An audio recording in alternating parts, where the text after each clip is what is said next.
What's going on YouTube? It's May 2019, and today I want to give you a good shot of my C3 project. I bought this car off Craigslist about a month ago. Let's say, so that would make it April 2019. When I bought it from the guy, he told me it was the cheapest Corvette on Craigslist, and he was right, because I looked Craigslist up and down, Facebook Marketplace, I looked all up and down for a Corvette, and this is the one that I saw that was in my price range that also appealed to me. So let me get my camera turned around so you can get a good look at her.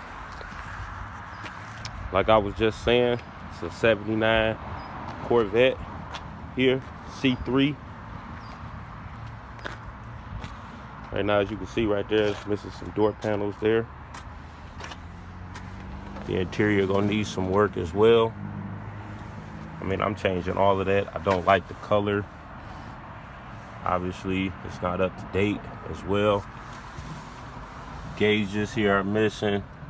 I got the radio sitting right there in the back, but I definitely want to change that to something modern. Touchscreen. As you can see, it's a nice day here in Michigan. Got the T-top halfway going here.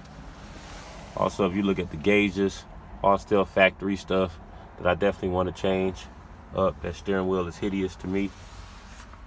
Also, let's look at the back. Speakers are pretty bad as well. The car's not running too. Center console, what's that, power windows though. That's gonna be cool to have for the future. The automatic. Seats are busted. Definitely gonna replace those as well.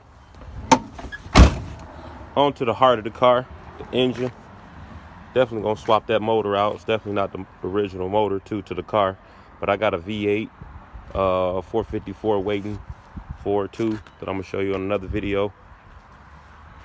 Let's go around to the front here so you can see the beak there. Decals a little worn out, paint job's worn out, but like I said, I'm gonna give her some love. I can't wait.